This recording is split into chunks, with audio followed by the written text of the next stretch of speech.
오늘 하나님의 말씀은 시편 54편을 보도록 하겠습니다. 1절로 3절입니다. 다윗의 마스길, 인도자를 따라 현악에 맞춘 노래. 10사람이 사울에게 이르러 말하기를 다윗이 우리가 있는 곳에 숨지 아니하였나이까 하던 때에, 이제 시편에는 이렇게 길게 어떤 것은 이렇게 표제가 붙어 있어요. 이제 우리가 그 형편 정황 이런 것들에 이제 도움이 되는 거죠. 뭐 우리가 굳이 이런 것까지는 할 필요가 없는데, 그냥 그 학자들은 이렇게 붙어 있는 거를 거의 믿지를 않아요. 이 정황에 이런 것 같은 것들이 증거가 없으니까. 그런데 이제 정황상 뭐 그런 게 이해하는 데 도움이 된다, 뭐 이렇게 보시면 됩니다. 마스길이라는 것은 이제 교훈이죠. 그래서 이 시편이 찬송이기도 하니까 많은 경우에 이렇게 현악에 맞춰서 노래인데, 억울한 일을 당했을 때, 그럴 때 이제 묵상하고 찬송하고 이랬던 거죠. 이 시편 54편의 내용이 이 앞에 52, 53편하고 똑같이 하나님을 두려워하지 않는 원수들 그 손에서 구원해달라는 이야기예요. 사실 살다 보면 믿는 사람들은 세상에서 양보하고 손해보는 일이 이게 허다한 거고요. 때로는 희생도 해야 되는 거예요.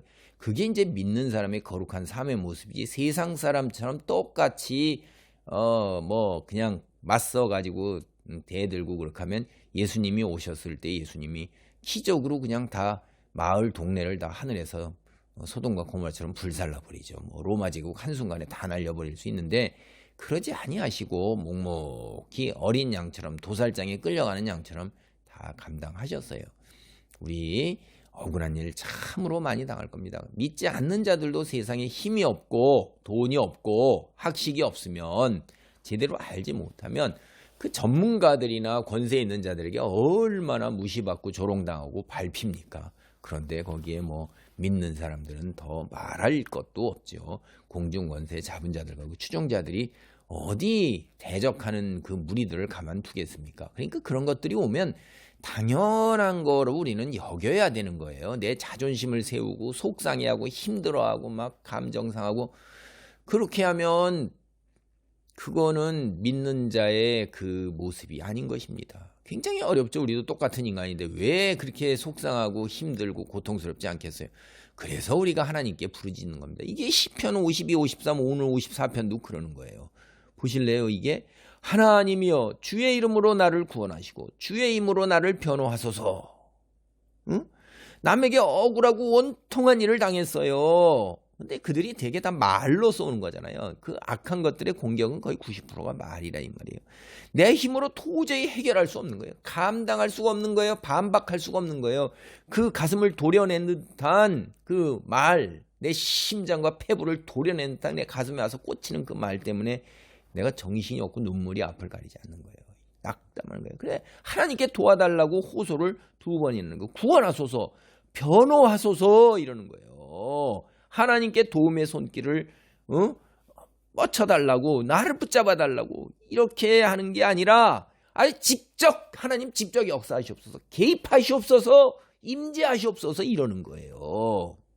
2절 볼래요? 하나님이여 내 기도를 들으시며 내 입의 말에 귀를 기울이소서. 그러니까 내 이 답답하고 억울하고 원통한 심정 들어달라는 거예요. 그 귀를 기울여 달라는 겁니다. 이렇게 2번씩이나 하나님께 너무나도 억울한 일을 당해서 이 내가 아버지, 이게 누군가 내 이 심정을 말하지 않으면, 내 일을 말하지 않으면 도저히 감당 못하고 미쳐버릴 것 같다는 거예요.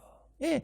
근데 이거보다도 하나님의 도움보다 더 바라는 게 있어요. 그게 뭐냐면, 하나님 당신이 나를 인정해 달라는 거예요. 그래, 내가 옳구나, 맞아, 내 말이 맞다, 이렇게 인정해 달라는 거를 더 바라고 하는 거예요. 참, 사람이 이렇게 억울하고 원통한 일을 달라면 누구한가 하소연하면서 정리할 시간을 가져야 되는 거예요. 우리는 하나님이 계시잖아요. 그러니까 하나님께 하소연하면서 내 마음을 정리해야 되는 것입니다. 이 과정이 잘 이루어지지 않으면 미쳐요. 소위 요새 말하는 정신병 걸리는 겁니다. 그거는 그냥. 그래서 하나님이 분명히 내가 이렇게 억울한 일을 당한 거를 헤아리고 도울 거라고 확신하기 때문에 이렇게 기도하는 거예요. 이 낯선 자들이 생명을 노리는데 그들은 매우 포악한 자들입니다. 여기에 보면 3절 보면 낯선 자들이 일어나 나를 치고 포악한 자들이 나의 생명을 수색하며 하나님을 자기 앞에 두지 아니하였음이니이다. 셀라. 여기에 낯선 자라는 말은요, 원래 그 히브리어 원어를 보면 이게 얼굴을 모르는 사람, 생면부지의 사람이 아니라요, 이방인이란 뜻이에요. 이방인. 그러니까 이게 다 공동체, 이스라엘 공동체 안에서 믿는 사람, 하나님의 백성들 사이에서 저 가나안 이방인이 나를 그러는 게 아니라 그 믿는 사람들, 때로는 성전에 같이 올라가서 하나님에 관해서 이야기하고 예배도 같이 드리고 그랬던 사람들, 그런 사람들이에요. 그런 사람들이 내게 생명을 노리면서 이렇게 달려드는데 그들은 가나안 이방인하고 별반 다름없다는 거예요. 그래서 이게 가나안 이방인이라는 말을 쓰는 거예요. 이게 낯선 자라는 말을 쓰는 겁니다. 응?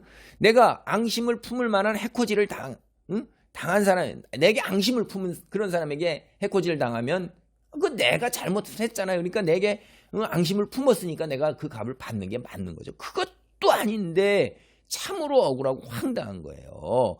그래서 그들을 이방인, 가나안 이방인과 같이 낯선 사람이라고 하는 거고, 그 다음에 그들은 매우 폭력적이고 성질이 급한 사람이에요. 이 포악한 자들한테 앞뒤 가리지 않고 폭력을 일삼는 거예요.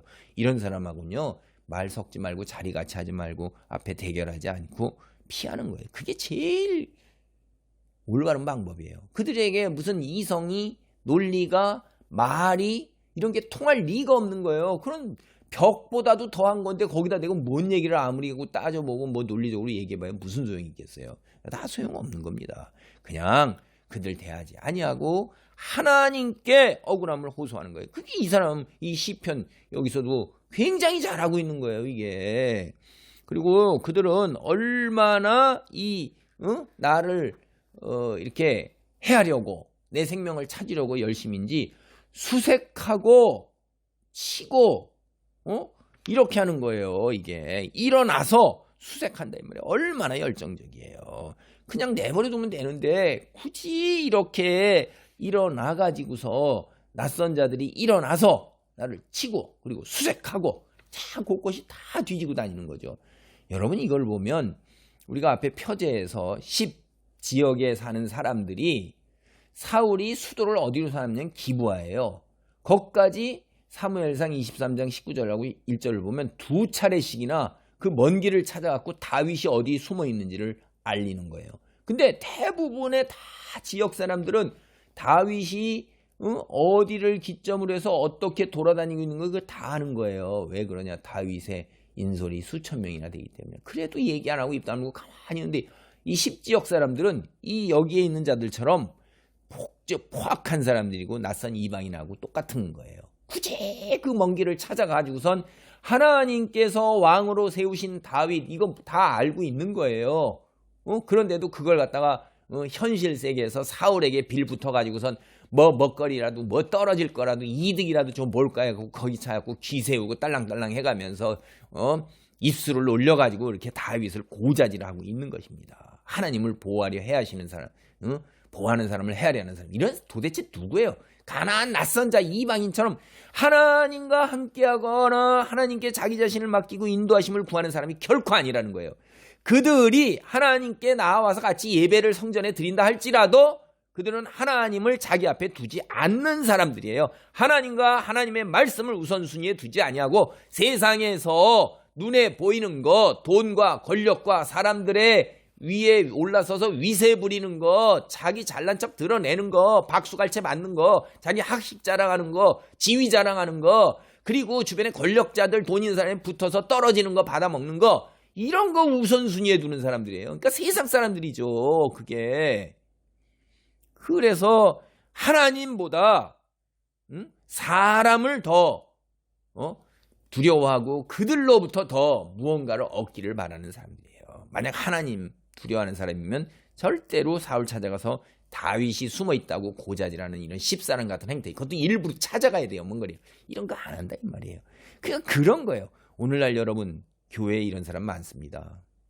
여러분 교회인하고 성도 분명히 구분해야 돼요. 교회는 그냥 멤버십이에요. 교회 나와서 그들은 왜 나와요?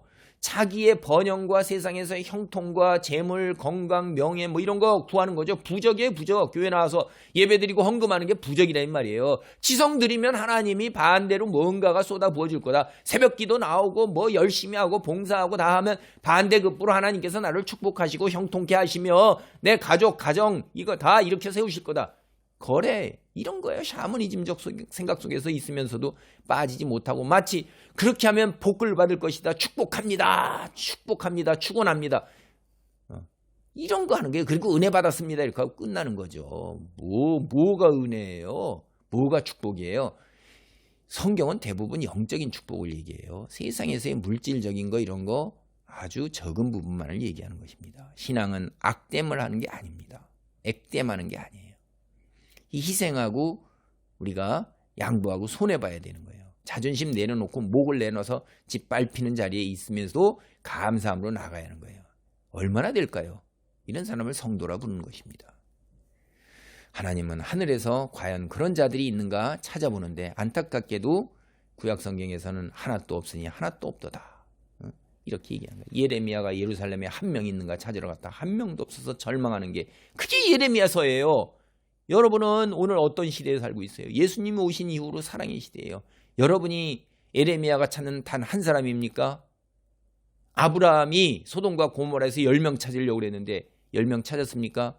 여러분이 10명에 들어간다면 오늘 한국 사회가 이렇게 되지 아니하고 한국 교회가 기도하겠습니다. 하나님 감사합니다. 우리가 시편 52, 53, 54편을 보면서 하나님 이 세상을 그리스도인으로 살아가기가 얼마나 힘들고 고단한 것인지를 깨닫습니다.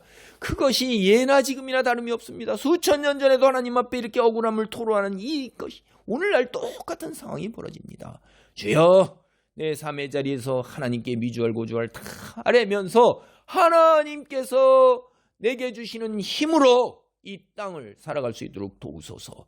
나날이 조금씩이라도 뚜벅이처럼 내가 세상의 것을 내려놓으면서 모든 사람들에게 하나님의 사람으로 일어나 빛을 비출 수 있는 권능을 갖기를 간절히 원합니다. 예수님처럼 묵묵히 십자가를 지고 도살장 끌려가는 양처럼 아버지 예수님 뒤를 쫓기를 원합니다. 내 힘으로 안 되오니 성령이 역사하시고 주의 말씀의 권능으로 나를 붙드소서. 예수님의 이름으로 기도하옵나이다. 아멘.